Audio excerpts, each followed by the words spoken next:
El primer paso para entender qué es lo que pasa en el Congreso de la República es conocer a quienes hacen parte de él. Por eso aquí en Poniendo el Pecho hablamos de cuáles son esas causas e iniciativas que mueven a los representantes a la Cámara aquí en el Congreso. Hoy me acompaña Andrés Forero, representante a la Cámara por el Centro Democrático. Bienvenido. Lorena, un saludo para ti, un saludo para todas las personas que nos ven en este momento. Bueno, representante, ¿a qué le está poniendo el pecho aquí en el Congreso? Realmente, Lorena, he tenido unos retos importantes en mi ejercicio como congresista. Hago parte de la Comisión Séptima Constitucional de la Cámara de Representantes y es allí donde se han discutido unas de las reformas más importantes para el gobierno nacional. Se trata de la reforma a la salud, ahora acaba de llegar la reforma pensional y también ha estado en debate en 2 legislaturas prácticamente la reforma laboral. Pero creo yo que lo que más tiempo me ha llevado, donde más me he enfocado, ha sido precisamente en la defensa de la salud de los colombianos. Yo creo que todos estamos conscientes de que el sistema actual necesita mejoras, necesita ajustes como cualquier otro sistema en el mundo, pero lamentablemente la reforma que ha planteado el gobierno nacional, en lugar de resolver los problemas que tiene este sistema, los agudiza y crea otros nuevos. Y por esa razón es que nos hemos opuesto con tanta fuerza, con tanta vehemencia a ese proyecto de reforma. Fue una de las voces más críticas precisamente de la reforma a la salud. Ya hablamos de que se va a radicar una nueva propuesta. ¿Qué espera que incluya esa nueva reforma a la salud? Pues no, la verdad, lo primero que yo esperaría más que un contenido inicialmente es un mecanismo de construcción de ese proyecto de reforma. Y siento yo que el gobierno de manera sistemática ha tratado de imponer un texto de reforma sin tener en cuenta a los principales actores.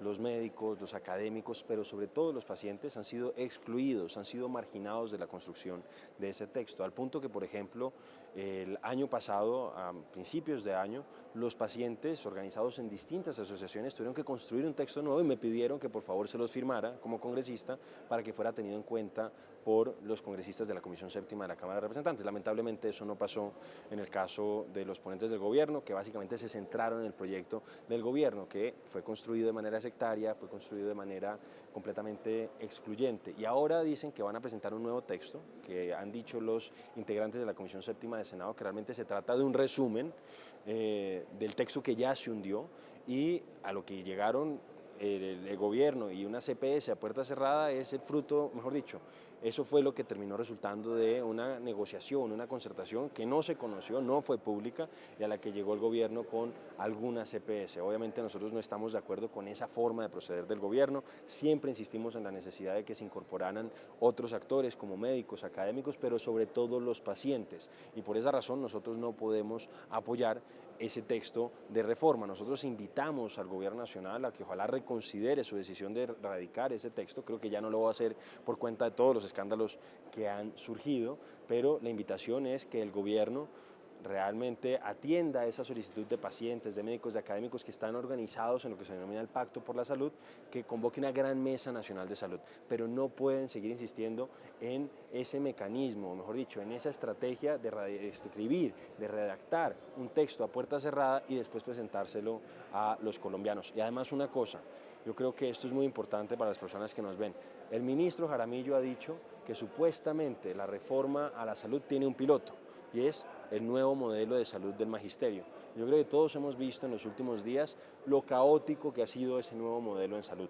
En particular se está poniendo en riesgo la vida de las personas con enfermedades crónicas y si no fueron capaces de hacerse cargo de un subsistema de cerca de 800.000 personas como es el sistema de salud del magisterio, no me quiero imaginar qué va a pasar con 50 millones de colombianos cuando el gobierno pretenda hacerse cargo de la salud de todos nosotros.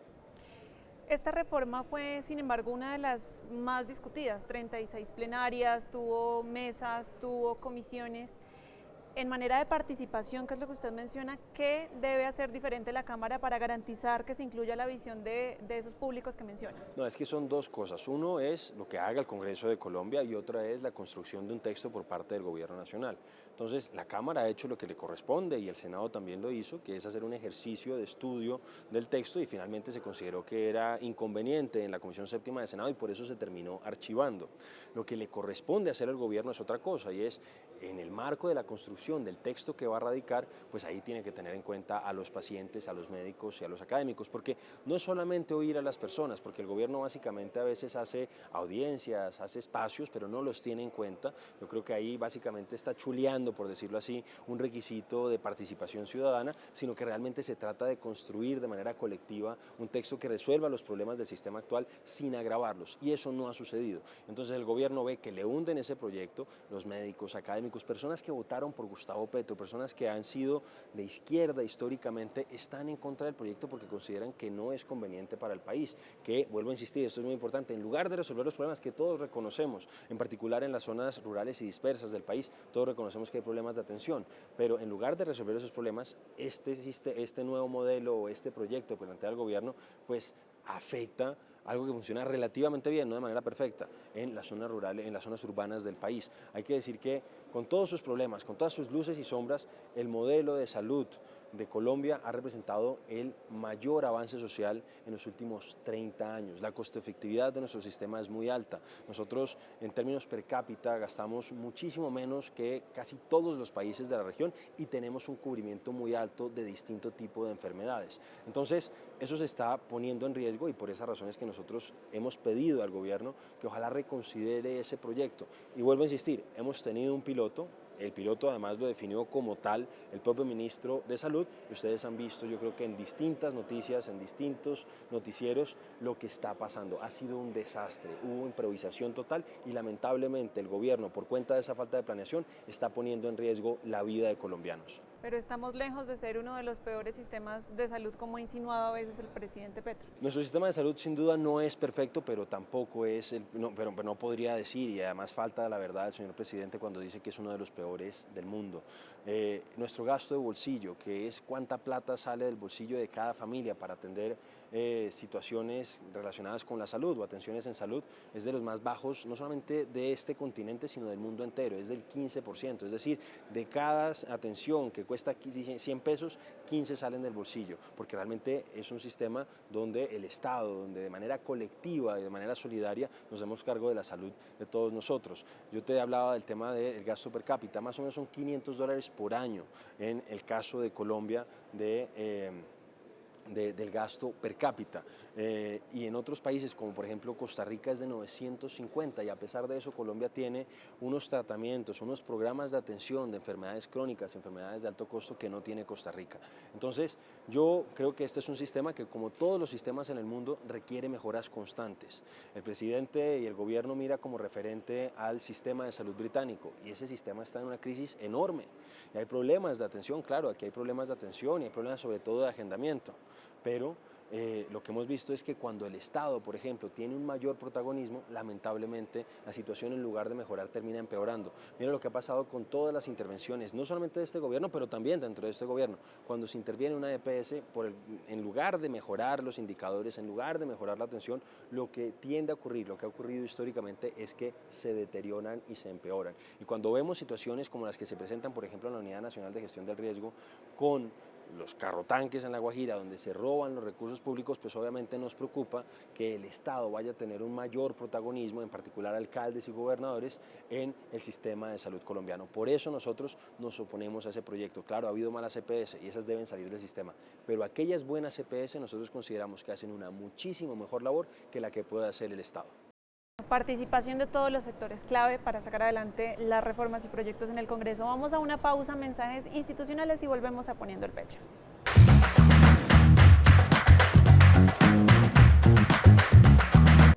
Volvemos a Poniendo el Pecho y me acompaña el representante Andrés Forero. Representante, están próximas a discutirse la reforma laboral, la reforma pensional. ¿Cuál es la lectura de estas dos iniciativas? Pues la verdad, yo creo que en este momento se está presentando casi un trancón legislativo en la Comisión Séptima de la Cámara de Representantes. Desde hace ya bastante tiempo está en la comisión la reforma laboral. Hay que decir que se aprobaron 16 artículos el año pasado, pero desde entonces no siguió el trámite del proyecto porque el gobierno pues no ha querido seguir adelante porque sabe que tiene dificultades para aprobar los otros artículos que están relacionados principalmente con lo que se denomina el capítulo de derechos colectivos, que está relacionado con huelgas y con sindicatos, donde el gobierno pretende desregular las huelgas, pretende por ejemplo que ya las huelgas no tengan una duración máxima. Hoy la huelga máxima puede durar 68 días, el gobierno pretende que sean huelgas indefinidas eventualmente, quiere bajar los umbrales de votación de huelgas con las reglas que está planteando el gobierno en la reforma. Eventualmente el 17% de los trabajadores puede votar una huelga que los afecte a todos ellos. Entonces, esas, por ejemplo, son algunas de las disposiciones con las que la mayoría de los congresistas de la comisión, incluidos miembros de los partidos de gobierno, no están de acuerdo y por eso se ha frenado finalmente. Yo creo que si el gobierno hubiera decidido quedarse con la aprobación de los artículos que ya se dieron, que están relacionados con el tema de los recargos nocturnos, el tema de los recargos dominicales, posiblemente eso ya no solamente hubiera salido de la comisión, sino que sería ley de la República. Pero la ministra, que tiene una agenda política relacionada con los sindicatos muy fuerte, pues no está interesada en que eso suceda y por eso creo que se ha frenado la discusión de ese proyecto. Y entonces empezó a entrar en colisión con el trámite de la reforma pensional. Nosotros lo que vamos a pedir obviamente es que haya garantías suficientes para la oposición, de tal manera que podamos hacer un estudio juicioso del proyecto y podamos además participar y deliberar abiertamente, porque en el caso, por ejemplo, de la reforma pensional, nosotros estamos conscientes que el sistema pensional colombiano requiere una reforma, pero lamentablemente el presidente está desaprovechando la oportunidad porque esa no es la reforma que requiere el país. Yo siento que él está pensando más en cómo logra disponer de una mayor cantidad de recursos en términos de caja para el año 2026 que en resolver a largo plazo realmente el problema del pasivo pensional colombiano. Todos estamos de acuerdo en que se tiene que ayudar a las personas de pocos recursos, a los adultos mayores que por distintas razones no llegaron a las semanas necesarias de cotización una vez que cumplen la edad de jubilación, y ahí estamos de acuerdo con el gobierno en que hay que buscar la manera de darles un recurso, pero eso se puede hacer sin necesidad de poner en riesgo las pensiones futuras de los jóvenes de hoy. Eso es lo que realmente nos preocupa a nosotros. La propia ministra del Trabajo ha reconocido que esa reforma va a necesitar un complemento que se va a traducir en crecimiento de los números o las semanas de cotización, crecimiento del porcentaje de cotización o crecimiento de la edad de jubilación en 12 o 15 años. Es decir, el gobierno no está pensando, como debería pensar un estadista, el señor presidente, no está pensando como un estadista, sino que está pensando realmente en cómo va a tratar de sacarle provecho a esta situación en términos electorales el año 2026. Entonces, los tiempos están muy ajustados. Creo que además la reforma laboral, volviendo al tema de la laboral, enfrenta una situación difícil y es que la propia ministra ha reconocido que esa reforma no crea empleos, no genera nuevos empleos formales. El Banco de la República ha dicho que se pueden destruir hasta 450.000 empleos formales y se plantea que se apruebe ese proyecto cuando vemos a la economía en una situación muy difícil y la tasa de desempleo ha subido en los últimos 2 meses y en particular en el mes de marzo tuvo un incremento de 1.3%. Entonces creo que eso está muy difícil y eso sumándole los escándalos que hemos visto que relacionan al Congreso de Colombia con el Ejecutivo, y obviamente yo creo que eso va a hacer que muchos congresistas piensen mucho antes de votar un proyecto que viene del gobierno. Mencióneme algo que destaque de esos dos proyectos. En el caso de la reforma laboral creo que hay algo positivo y es, por ejemplo, algo que también había planteado el Centro Democrático, y es la manera de que sin que haya un vínculo laboral necesariamente se le garantice prestaciones sociales a los rapitenderos. Eso nos parece que está bien. Hay que reconocer que en este segundo proyecto, porque se hundió la primera reforma laboral por tiempos en la primera legislatura, en este segundo proyecto el gobierno acogió en ese tema en particular los puntos de vista, incluso no solamente de las plataformas, sino sobre todo de los rapitenderos, que consideraban que la libertad que tienen es muy valiosa, pero también quieren estar afiliados al sistema de seguridad social. Eso yo creo que es algo positivo, pero eso se puede aprobar en una ley distinta sin necesidad de afectar todo el sistema laboral colombiano y sobre todo sin plantear una confrontación permanente entre trabajadores y empleadores como lo está planteando el proyecto de ley.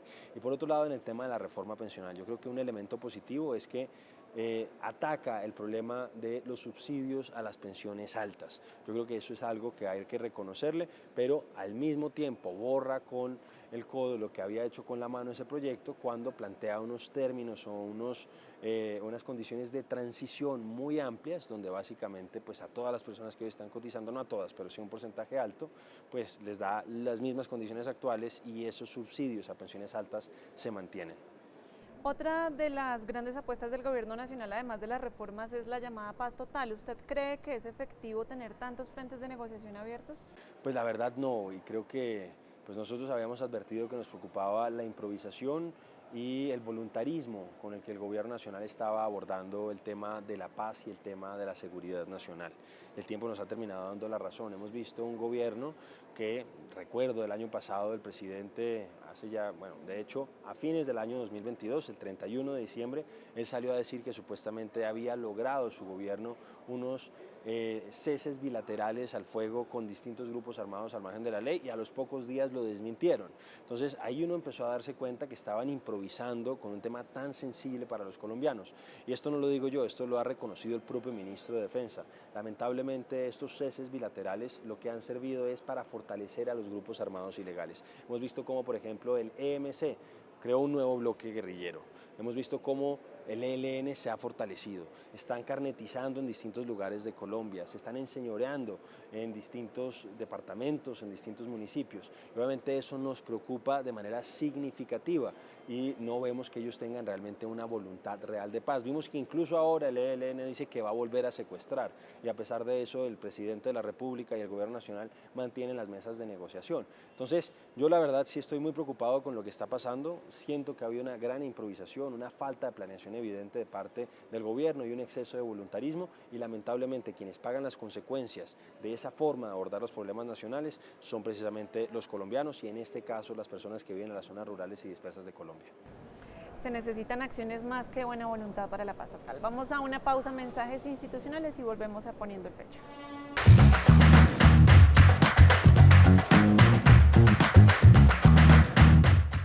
Volvemos a Poniendo el Pecho. Hablábamos de paz total y el ELN acaba de anunciar que vuelve a secuestrar. ¿Qué se necesita para recuperar la confianza en esa negociación? Pues la verdad yo creo que es difícil ya que los colombianos recuperemos la confianza en la voluntad de paz de ese grupo guerrillero. Además hay que decir que se están evidenciando unos fraccionamientos clarísimos al interior de ese grupo. Pareciera que Petro no solamente reventó el Partido Verde, sino que incluso está reventando al ELN. Entonces yo lo que espero de parte del gobierno, en particular del ministro de Defensa, es que haga valer el monopolio que debe tener el gobierno y en parte el Estado, el monopolio de las armas que debe tener el Estado y que recupere la seguridad en los distintos territorios donde por cuenta de esta improvisación esos grupos armados al margen de la ley han ganado terreno. Yo no veo que haya una voluntad real de paz y yo creo que las encuestas están mostrando de manera creciente ese sentimiento en la población colombiana y lo que uno espera, vuelvo a insistir, es que el gobierno defienda a los colombianos. Nosotros vemos con preocupación que el presidente maltrata constantemente a sus contradictores políticos, a los empresarios, a las personas que de una u otra, a los periodistas, a las personas que de una manera, en el marco de la democracia, en el marco del Estado de Derecho y en el marco de la ley, lo critican, pero en cambio tiene una pasividad y es sumamente laxo con estos grupos guerrilleros. Se agudiza la situación de seguridad en las regiones apartadas, pero también, por ejemplo, en Bogotá, su ciudad. ¿Qué hacer con la inseguridad en la capital del país? Ahí hay que reconocer que ese es un tema que no surge solamente con este gobierno, eso es una problemática que viene de tiempo atrás, se habían logrado mejorar algunos indicadores en los últimos gobiernos. Eso había empezado inicialmente con Petro alcalde, pero después en los últimos años de su alcaldía volvió a subir, por ejemplo, el número de homicidios por cada 100.000 habitantes, el número de homicidios totales en la ciudad, bajó con Peñalosa durante los 4 años, bajó al principio con Claudia López y después de la pandemia principalmente la situación se ha hecho muy crítica. Obviamente los temas de seguridad de una ciudad pues son multicausales y además tienen que ser abordados desde distintos ángulos. Un tema fundamental que pues ha sido un problema de tiempo atrás, por eso no me atrevo yo a responsabilizar directamente al presidente en esto, pero claro que tiene algo de responsabilidad, es el tema, por ejemplo, del pie de fuerza. este gobierno nacional no le ha apostado al incremento del pie de fuerza. Y ha sucedido algo que también ha pasado en gobiernos anteriores, es que en un momento determinado llega un flujo importante de policías a la ciudad, obviamente eso se celebra con bombos y platillos, pero al poco tiempo o un par de meses después salen otra vez contingentes significativos, pero obviamente ahí se hace sin que haya una visibilidad y eso pues afecta la cantidad de policías por 100.000 habitantes o por habitante y eso pues le da una posibilidad de crecer a los delincuentes. Creo que además algunos de los mensajes que ha dado el presidente no han sido los convenientes. Yo espero que el alcalde Galán pues obviamente va a tener un reto importante, creo que lleva poco tiempo, pero los bogotanos en particular pues estamos esperando que nos pueda dar respuestas concretas. Creo que se tiene que apoyar mucho en las nuevas tecnologías, sabiendo que va a ser difícil que pueda conseguir más pie de fuerza y hay que ver de qué manera se genera una dinámica económica más positiva para que además pues, las personas tengan oportunidades y que no tengan que ir por necesidad, eso sin justificarlo naturalmente, a veces a ese tipo de circunstancias. ¿Ve enredada la primera línea del metro de Bogotá? No, yo creo que está avanzando, o mejor dicho, creo que el presidente la quiere enredar, creo que en teoría está avanzando. Hemos visto que tanto la alcaldesa anterior, que había sido muy crítica del proyecto, que lo había demandado siendo candidata y que después tuvo que retirar la demanda, finalmente se comprometió con él porque estaba consciente que era un proyecto de ciudad importante y que tenía que darle un espaldarazo y hacer que avanzara y decidió construir sobre lo construido. Vemos que lo mismo sucede con el alcalde Galán. Entonces yo creería que si no lo tratara de descarrilar el señor presidente de la República, el proyecto llegaría a buen término, pero lamentablemente vemos que el presidente a veces se encapricha con algunas cosas. Uno de esos temas es, por ejemplo, el Hospital San Juan de Dios, que frenó un proyecto que estaba avanzando. Lo mismo está sucediendo ahora con el metro. Creo que ha tenido dificultades para meterle el palo en la rueda, pero creo que si él no ve mejor dicho, si logramos que el presidente deje de lado ese capricho, yo creo que es muy posible que los bogotanos podamos disfrutar un metro finalmente después de tantos años de espera. Nos enfrentamos a una sequía sin precedentes en Bogotá, más allá de ese racionamiento de agua que es temporal. ¿Cómo debe cambiar nuestro comportamiento con este recurso?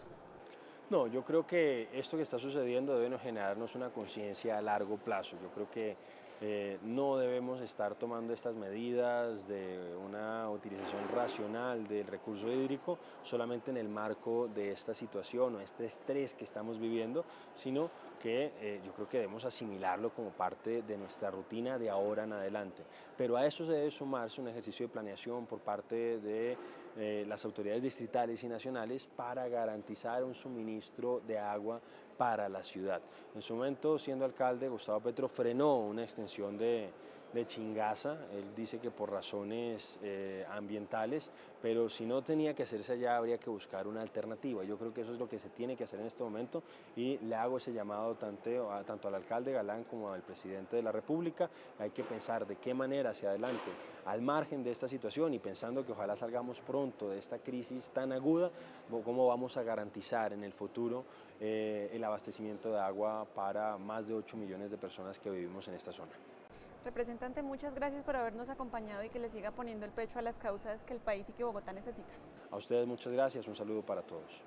Y a ustedes nos vemos en una nueva emisión de Poniendo el Pecho.